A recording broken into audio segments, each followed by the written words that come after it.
gathered here this morning to convey our grave concerns with challenges that our democratic experience is going through. We are a cross-section of leaders and political stakeholders from across the country. We have come together to address the dangerous and unconstitutional actions taken by President Bola Ahmed Tinubu on March 18, 2025, to wit, the declaration of state of emergency in Rivers State and the illegal suspension of the democratically elected governor, deputy governor in the State House of Assembly. This action is not only unlawful, but also a clear subversion of democracy and imposition of autocratic federal control over a duly elected state government. We strongly condemn this development and call on all Nigerians of good conscience to resist this brazen assault on the Constitution of our country and the institutions of our democracy. The President's illegal and unconstitutional proclamation was presumably driven by the protracted, insidious political crisis in Rivers State, which culminated in the recent ruling of the Supreme Court. Naturally, we expected all parties to the dispute to follow laid down procedures and in good faith to comply or to promptly implement the judgment of the highest court of the land. We know that despite proactive statements and belligerent attitude of these opponents, Governor Fubara has demonstrated goodwill and appeared disposed to the implementation of the ruling of the Supreme Court. However, rather than rise above the fray, the President yielded to petty favoritism and betrayed the oath that he solemnly swore to before God and man, which was to do, and I quote, do right to all manner of people according to law, without fear of favor, affection, or ill will, and I quote. If President Tinubu had conveniently disguised his true intention in the past, his broadcast to the nation on 18th March 2025 betrayed his bias and fell far below the standard of comportment expected from his exalted office.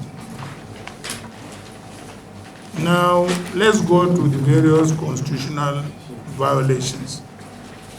Number one,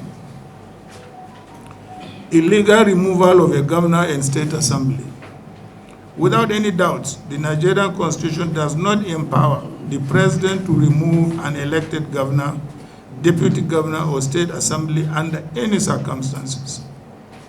The procedure for removing a governor is clearly outlined in Section 188 of the Constitution of the Federal Republic of Nigeria 1999 as amended through an impeachment process initiated by the State House of Assembly, not by presidential proclamation or arbitrary pronouncement.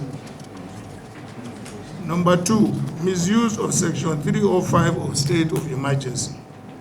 Section 305 of the Constitution allows the President to declare a state of emergency only in the extreme cases where public safety, national security, or Nigeria's sovereignty is at serious risk. However, it does not grant him the power to suspend elected officials or to demolish democratic structures as he has brazenly done in Rivers State. Furthermore, Section 305(1) states that any proclamation of emergency is subject to the provisions of the Constitution, meaning it cannot override the tenure and removal procedures of a governor. Number three, failure to meet constitutional requirements for emergency rule. The conditions under Section 3053 for declaring a state of emergency include the following. 1.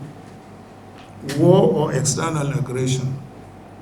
Breakdown of public order and safety. Natural disasters or any other grave emergency threatening Nigeria's corporate existence. None of these conditions exist in the current circumstances in Rivers State. There is no war, no widespread violence, and no breakdown of law and order warranting emergency declaration. Failure to follow due process. Even if an emergency declaration were valid, which it is not, it would still require a 2/3 majority approval of all members of the National Assembly. That is at least 72 senators and 240 members of the House of Representatives. If this approval is not secured, the proclamation must automatically cease to have effect. Number 5, alternative legal avenues were ignored. If the issue was the defection of the Rivers State House of Assembly, the President could have encouraged the National Assembly to intervene under Section 11 of the Constitution. However, even under such an intervention, the governor and deputy governor cannot be removed by any arm of government except through constitutional means, as the proviso to Section 11(4) clearly provides. A manufactured crisis for political control. This state of emergency declaration is not about security. It is about power grabbing and control in Rivers State. The disagreements within Rivers State stem from the defection of 27 assembly members from the PDP to the APC, their loss of seats under constitutional provisions, and the subsequent political maneuvering to undermine the governor's mandate. Rather than allowing the law to take its course, the federal government has engineered a crisis to justify this obviously premeditated and brazenly cynical and unconstitutional action. We find the federal government excuse of pipeline vandalism quite untenable and even laughable.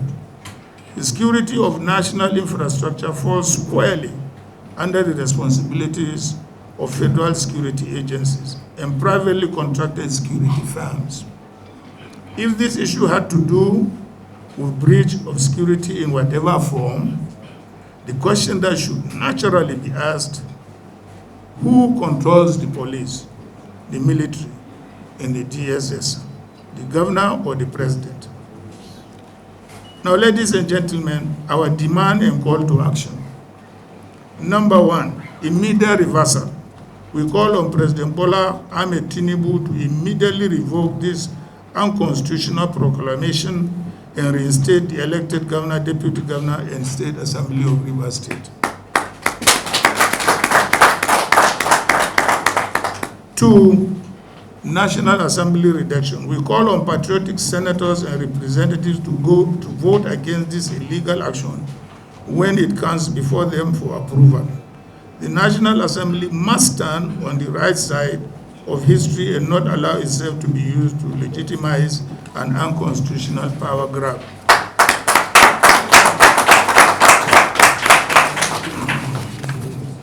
3, judicial intervention. We urge the judiciary to act swiftly in striking down this proclamation, as it sets a dangerous precedent that could be used to arbitrarily remove any governor in the future. I am very happy to read the ruling of a judge in Rivers State which directed a status quo.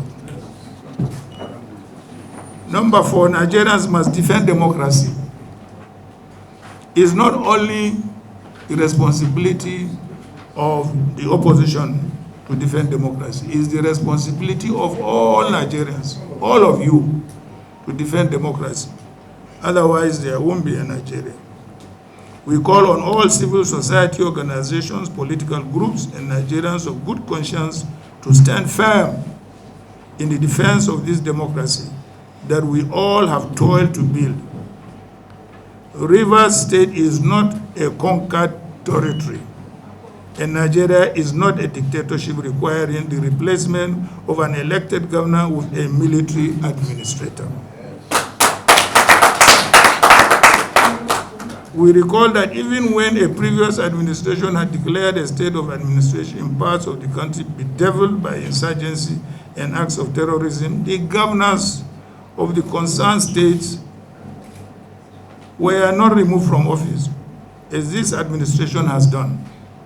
This action by Tinubu, therefore, represents a new law for our country. Distinguished ladies and gentlemen, the historical unrest in the Niger Delta should not be forgotten so soon. Past administration had made great efforts and sacrifices to restore peace and stability to the Niger Delta, which is critical to the economic health and stability of Nigeria itself. This federal government should not manufacture political crises that could disrupt the fragile stability and return the country to the past that we have all prayed to leave behind for good.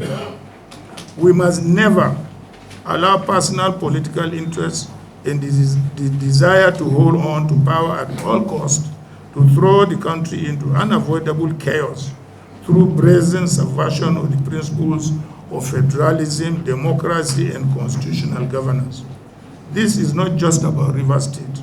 It is about the future of Nigeria's democracy. During the Obasanjo administration, in which both His Excellency, the former Vice President, and my humble self were a part of. And it is true that in those cases the governors were suspended. These suspensions were challenged in the courts, and in 2006, the Supreme Court of Nigeria gave a judgment clearly stating that even though by then Daria had been restored to office, but lashed the Obasanjo administration and said that under no circumstances will the emergency provisions in Section 305 be used to remove any elected official. That is the law. The Supreme Court has spoken. No legislation or constitutional amendment has changed that. So that is the law. No one, no person or authority can remove an elected official, whether governor, deputy governor, or member of the legislature, without going through the due process of law. In the case of governor, via impeachment. In the case of legislators, through recall. Those are the only ways you can remove an elected person. You cannot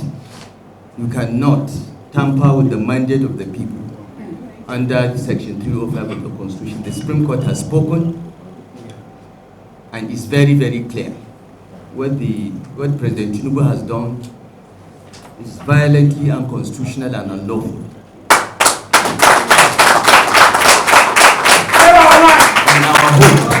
And our hope is that the National Assembly will, for once today, this National Assembly, that everyone accuses of being rubber stamp, will at least for once stand with the people of Nigeria. Thank you.